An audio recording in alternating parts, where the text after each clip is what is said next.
Bonjour à tout le monde. Après quelques semaines un peu d'interruption, bon, on est un petit peu occupé pour une préparation d'un nouveau livre qui doit sortir, si Dieu veut, dans les quelques jours qui viennent.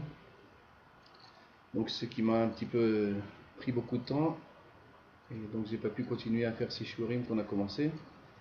Et donc nous voilà aujourd'hui au mois de Tammuz, préparation de la Iloula du Roi Haïm Akadosh. C'est exactement dans une semaine, le jeudi prochain, Bezrat Hashem. Et à cette occasion, avant de commencer ce shiur sur le parashat Rukat, je voudrais simplement lancer un dernier appel. Il me reste encore quelques jours avant de finir, avant de mettre le livre à l'impression qu'on doit sortir. Comme je vous ai répété à plusieurs reprises, nous allons sortir un livre sur le Rach Haïm Akadosh.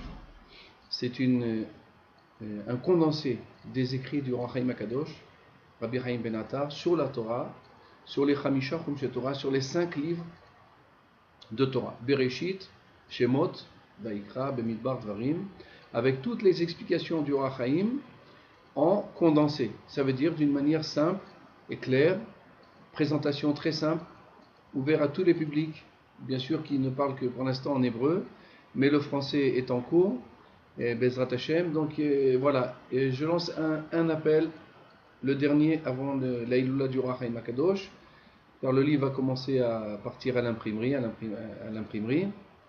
Donc celui qui voudrait aider à la parution de ce livre, celui qui voudrait soutenir notre action sur le développement de l'étude du Rach Haïm Akadosh, et donc celui qui voudrait sponsoriser ce livre par le fait de mettre une annonce dans le livre sur Ilou Nishmat. Par exemple, on veut respecter un défunt et on veut mettre comme on sait que l'étude de la Torah est un srout pour la neshama d'un iftar qui lui permet de remonter d'une madriga à une autre madriga. Donc quand on met un nom dans un livre de Torah, ça permet à cette neshama qui est partie de ce monde-là d'avoir un srouyot, un mérite, et par ce mérite, la neshama peut remonter et encore accéder à des niveaux spirituels beaucoup plus élevés. Ainsi, si quelqu'un désire une bracha, par exemple, désire par exemple marquer un nom, je souhaite que par le srout du don que je vais faire pour ce livre, que mon fils trouve un ziboug, un shidour, un bon parti pour ma fille, une bracha dans le travail, dans la parnassa, une bracha dans la refoua. Toutes ces choses-là, à la fin du livre, il y a 4 ou 5 pages qui sont réservées à cet effet, aux gens qui voudraient participer à l'apparition de ce livre.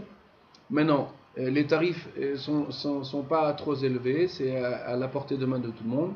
Ça commence par 520 shekels, un huitième de page, 520 shekels.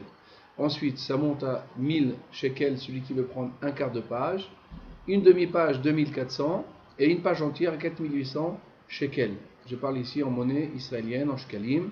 Donc celui qui s'intéresse, qui voudrait mettre un nom, un srout, un mérite, ou une refoua, qui voudrait marquer dans ce livre-là et qui va rester des années que les gens étudieront dedans. Donc celui qui voudrait marquer un nom dedans, me contacte ou m'envoie un email, et moi je vous prendrai contact et je vous donnerai exactement, vous me donnerez le nom de la personne que vous voulez marquer dans ce livre-là, et donc on se contactera, et comme ça, celui qui donnera ce don, bien sûr, recevra gracieusement le livre une fois qu'il aura paru Bezrat Hashem. Donc mon email pour celui qui voudrait marquer un nom dedans, c'est le 6367074 strudel, en hébreu, en français c'est @gmail.com. Voilà, si vous voulez me contacter, je serai bien heureux de vous faire participer à cette mitzvah, et en plus vous participer à l'expansion de l'étude du Rach Haïm Akadosh, puisque ce livre va aller dans le monde entier, aussi bien en Israël qu'aux États-Unis, au Canada, en Afrique du Sud, dans tous les endroits possibles et imaginables. Ce livre arrivera un peu partout, Bezrat Hashem, et donc on permettra la divulgation du Rach Haïm Akadosh et des écrits du Rach Haïm Akadosh. Bien, ceci dit, nous allons commencer donc notre shiur sur la parashat Chukat. Zot Chukat HaTorah. Vaidaber Adonai el Moshe ve'el Aaron lemor. Zot Chukat HaTorah. Asher tziva Adonai lemor. Daber el Bnei Israël. Veikru elecha para aduma temima asher en ba mum asher lo ala alea ol. Traduction de ce passage. Dieu parle à Moshe et à Aaron, il lui dit: voici la loi de la Torah que Dieu a ordonnée. Parle au béni Israël et qu'ils prennent une vache rousse, tmima, tamim dans le sens que total, rousse totalement, sur lequel ne s'est pas posé là-bas un joug, quelque joug que ce soit. Ça veut dire une vache avec laquelle on n'aura pas labouré, bien sûr.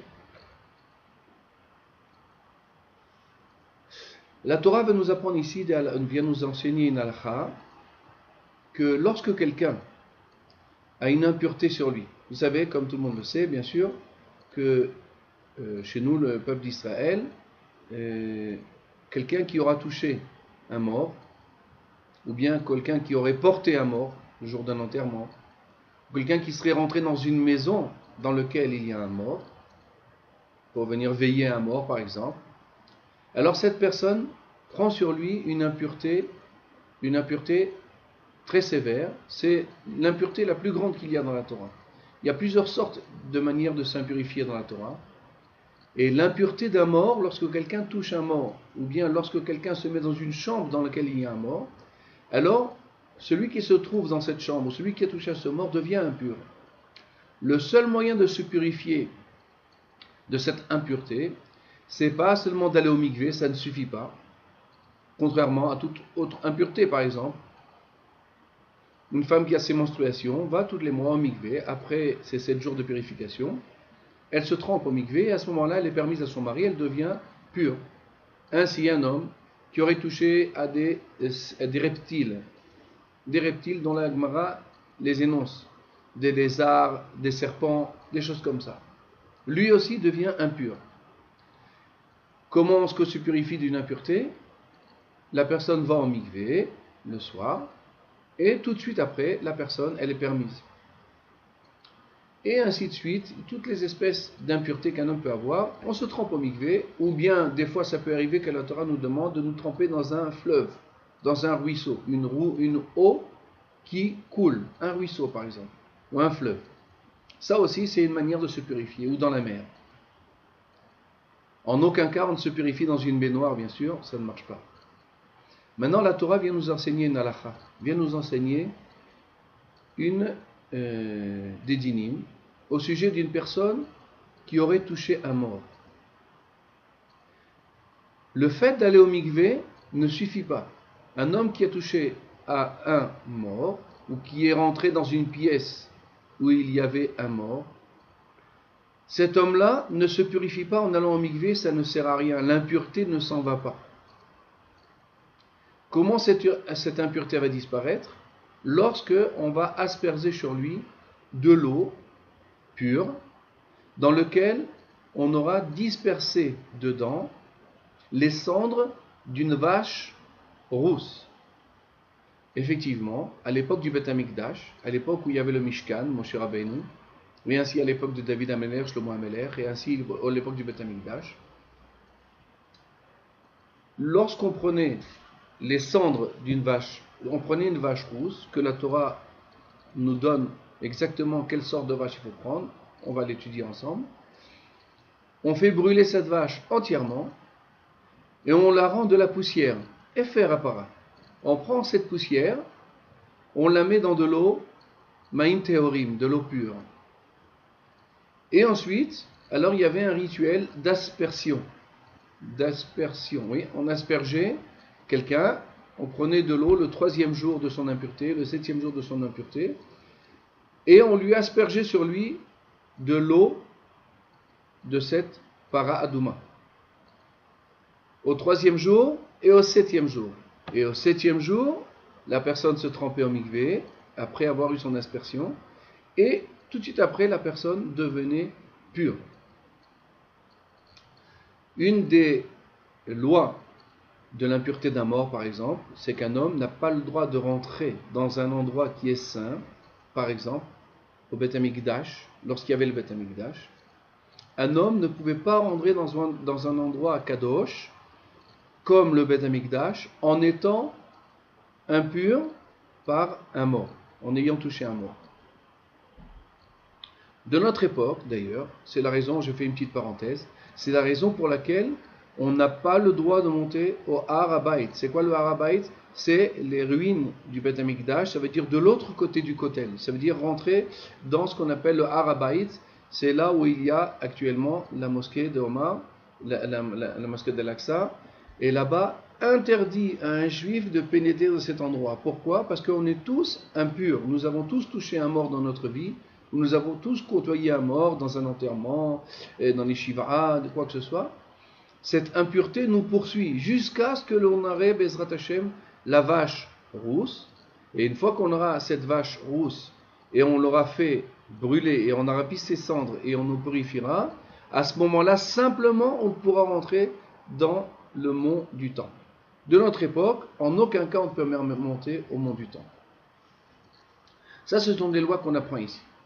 Maintenant, cette vache rousse, Dieu nous a donné une ordonnance bien particulière pour elle. Quelles sont les ordonnances de cette vache rousse? Il faut qu'elle soit entièrement adouma, une vache rouge. Bien sûr, quand on dit rouge, ce n'est pas du rouge vif que l'on connaît, c'est une vache rousse. Maintenant, cette vache, il faut qu'elle soit adouma. Non seulement adouma, tmima. Ça veut dire tamim. Tamim, ça veut dire parfaitement. Il faut qu'elle soit parfaitement rousse. Qu'il n'y ait pas aucun poil qui soit ni blanc, ni noir, ni d'une autre couleur. Entièrement, de la tête aux pieds, il fallait qu'elle soit rousse. S'il y avait dans cette vache 2 poils qui sont noirs ou qui sont blancs, cette vache n'est pas cachère pour purifier quelqu'un qui était impurifié, qui avait une impureté de mort sur lui. Première halakha qu'on apprend, premier dinim qu'on apprend. Deuxième halakha qu'on apprend aussi, le Torah nous dit Asher en ba mum. Cette vache doit être sans aucun défaut. Par exemple, un œil crevé, une corne cassée, une patte cassée, vadaï, ça aussi ça ne marcherait pas. Tout ça, ça rend cette vache inconsommable, ça veut dire impossible de purifier quelqu'un qui est impurifié par un mort. Troisième condition que la Torah nous donne, Asher lo ala alea ol, sur lequel cette vache ne s'est pas posée sur elle un joug. Comme vous connaissez, à l'époque, maintenant ça n'existe plus, mais à l'époque où on devait élaborer des champs, alors on prenait des vaches, on leur mettait sur leur tête, on leur mettait un joug, et elles allaient parcourir le champ, et en même temps, elles traçaient des sillons dans le terrain. La Torah nous a ordonné que cette vache rousse, qui va purifier quelqu'un qui était impur par un mort, cette vache devait provenir d'un endroit qu'elle n'avait jamais supporté sur elle un joug. Par exemple, comme on a dit, pour labourer un champ, ou autre chose par exemple. Si par exemple quelqu'un, pour amener ses ustensiles de travail sur son champ, alors il mettait sur le dos de la vache rousse. Ça aussi, ça rendait pasoul, ça rendait la vache pas cachère à la purification de l'impureté de mort. Deuxième chose qu'on apprend de cette chose-là. Au Or HaChaim HaKadosh, Rabbi Chaim Ben Attar sur la Torah, demande une question. De là, on va apprendre quelque chose d'important. La Gemara, ou plus particulièrement le Rambam nous enseigne 2 halakhot. Dans le Perek Aleph, dans le premier Perek de halakha Tumat Met.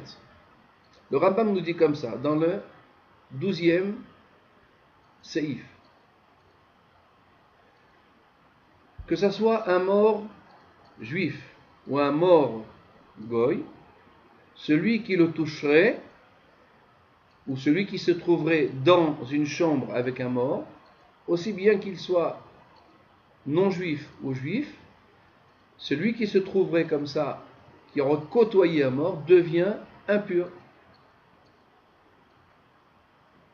Ainsi le Rambam continue. Par contre,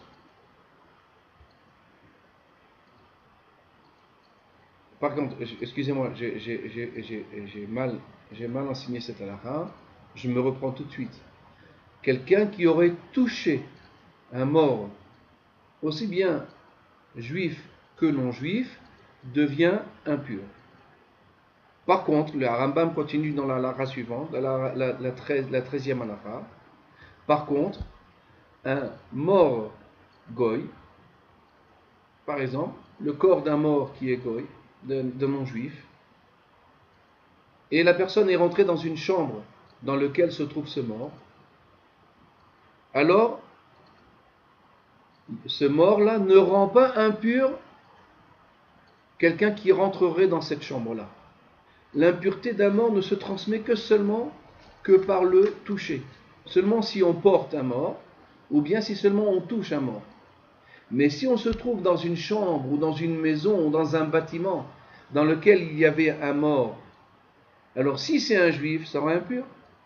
Si c'est un non-juif, ça rend pas impur celui qui se trouve là-bas. Première halakha du Rambam. Deuxième halakha,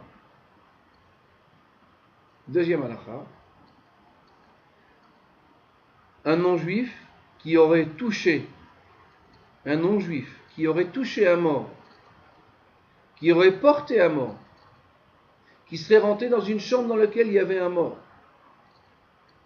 ne devient pas impur d'une impureté de mort. Ça veut dire que cet homme-là n'est pas impur. Il n'a pas besoin de prendre la para adoma, il n'a rien besoin de faire. Il n'a pas d'impureté sur lui. Par contre, un juif qui aurait touché un mort, ou un juif qui serait rentré dans une chambre dans laquelle il y a là-bas un mort, alors cette personne-là devient impure. Alors le Or HaChaim HaKadosh pose une question. Quelle différence entre un juif et un non-juif au sujet de l'impureté d'un mort? Pourquoi, lorsque un juif rentre dans une chambre dans laquelle il y a un mort, devient impur? Par contre, si un Ben Israël rentre dans une chambre dans laquelle il y a un mort qui n'est pas juif, ne devient pas impur. Il n'y a pas d'impureté. Quelle différence? Et ainsi, un juif qui touche un mort devient impur. Par contre, un non-juif qui touche un mort ne devient pas impur. Quelle différence il y a dans tout ça? Qu'est-ce qui donne l'impureté à un mort? C'est ça le sujet du Or HaChaim HaKadosh. Qu'est-ce qui rend impur un mort? Et qu'est-ce qui rend impur un homme, un juif, qui aurait touché un corps d'un être mort? Qu'est-ce qui le rend impur?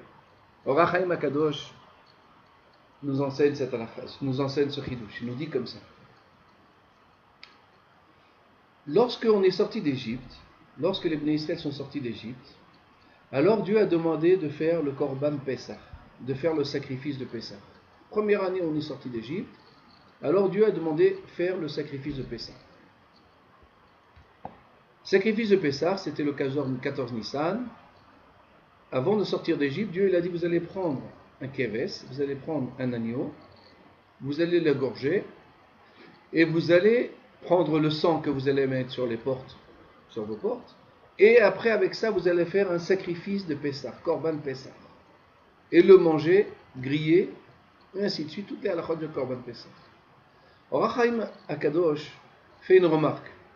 Il dit, regardez bien dans le Korban Pessah que Dieu nous a ordonné, la première année de la sortie d'Égypte.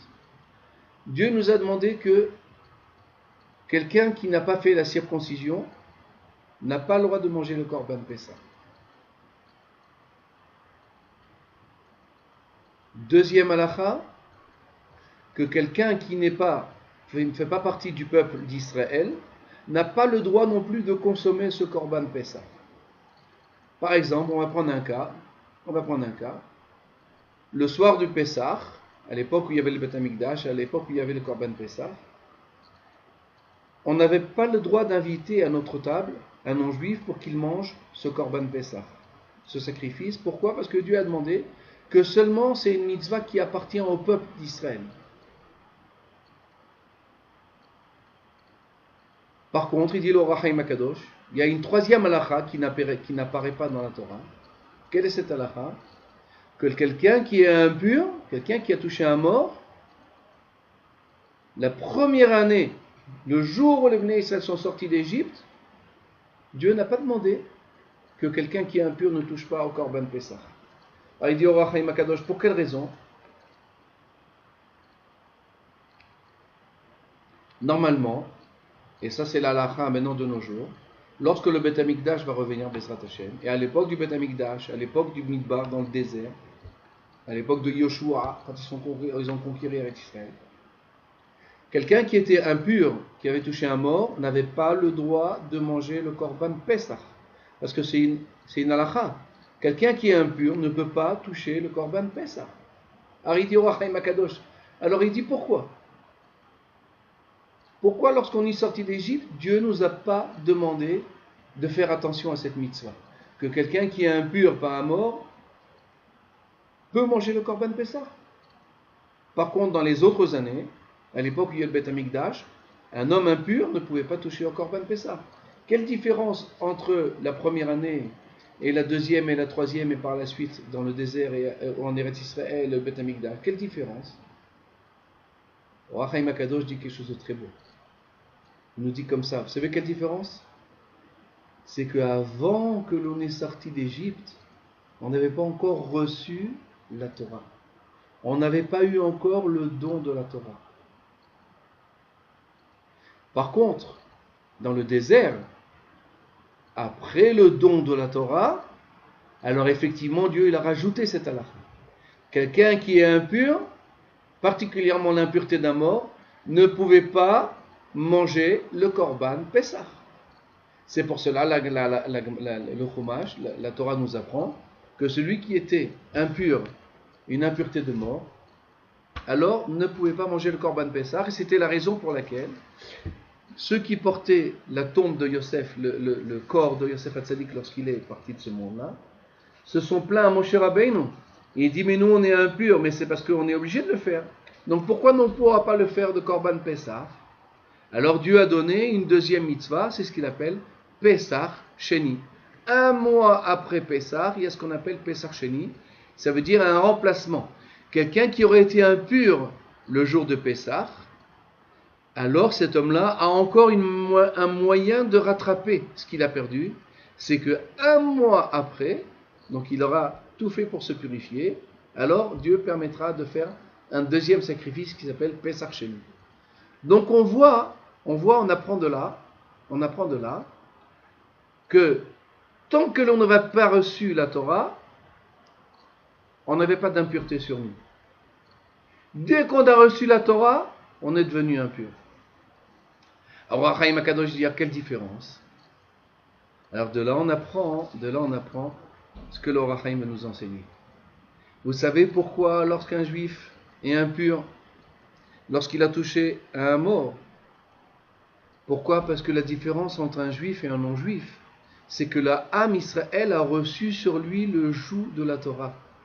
Et la Torah, c'est comme du miel. Devash ve'halav tachat leshoner. La Torah, c'est comme du miel.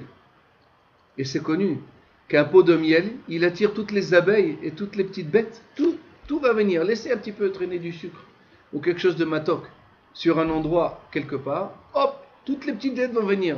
Toutes les petites bêtes vont être attirées par ce miel.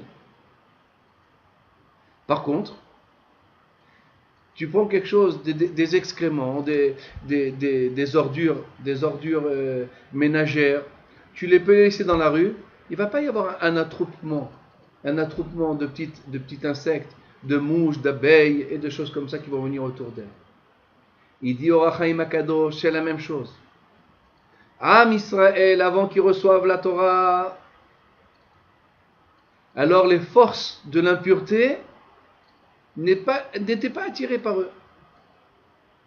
C'est pour ça, même que quelqu'un avait touché à un mort, cette impureté ne l'empêchait pas de pouvoir manger le sacrifice de Pessah. Par contre, après le don de la Torah, ça veut dire 40 jours après la sortie d'Égypte, on a reçu la Torah, comme vous le savez, qu'on en a parlé plus loin, le jour de Shavuot, tout de suite après que l'on a reçu la Torah, si un homme avait touché à un corps d'un mort, cet homme-là ne pouvait pas manger le Korban Pessah. Donc ça veut dire que qu'est-ce qui fait que l'un homme devient impur? Pourquoi un homme devient impur? Parce qu'il est attiré, les forces du mal sont attirées par cette personne-là. Les forces du mal ne sont pas attirées par des choses qui n'ont pas de valeur. Des choses qui n'ont pas de valeur, personne ne les regarde. Par contre, les choses qui ont une valeur, alors tout le monde les désire. Tout le monde veut s'attirer à lui. Il dit au Ohr HaChaim HaKadosh, c'est la raison pour laquelle un juif qui aura touché un mort attire sur lui une impureté. Par contre, un non-juif qui aurait touché un mort n'attire pas sur lui d'impureté. Pourquoi? Parce que ce miel du Matan Torah, cette beauté de la Torah, cette douceur de la Torah, c'est ça qui attire les forces étrangères sur un homme. Et c'est ça qui le rend impur. Par contre, un non-juif qui n'a pas sur lui le joug de la Torah, qui n'a pas reçu la Torah au mont Sinaï, n'attire pas toutes ces forces-là. N'attire pas toutes ces forces du mal. Donc c'est pour cela, si un goy a touché à un mort, il n'a pas besoin d'être purifié. Il n'a pas d'impureté sur lui. Par contre, un juif qui a touché à un mort, ou qui est rentré dans une tente dans laquelle il y a un mort, alors lui, il devient impur. Pourquoi? Parce que les forces veulent s'arrêter à lui. Ça, c'est le premier point de la paracha du Ohr HaChaim HaKadosh. Deuxième point, et on va terminer par cette phrase-là du Ohr HaChaim HaKadosh. Il dit, on voit dans la Torah qu'il y a marqué Asher lo ala alea ol. Ça veut dire, on prend une para, une vache, adouma, rouge, tmima, parfaite, pas un seul poil noir ou blanc, et ensuite, Asher lo ala alea ol, sur lequel il n'y a pas eu, elle n'a jamais reçu sur elle, un joug quelconque. On ne lui a pas fait porter des choses, elle n'a pas labouré, elle n'a rien fait. Il dit, pour quelle raison une vache rousse enlève l'impureté d'un mort?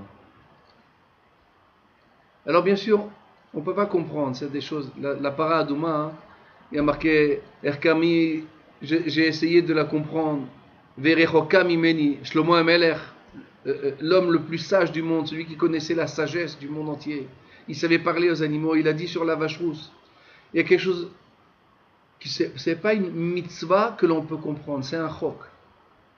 Mais, quelques points que le Ohr HaChaim va nous dire, on va quand même en parler un petit peu quelques minutes, nous dire, para, le mot para, en hébreu, a la valeur numérique de 285. C'est connu aussi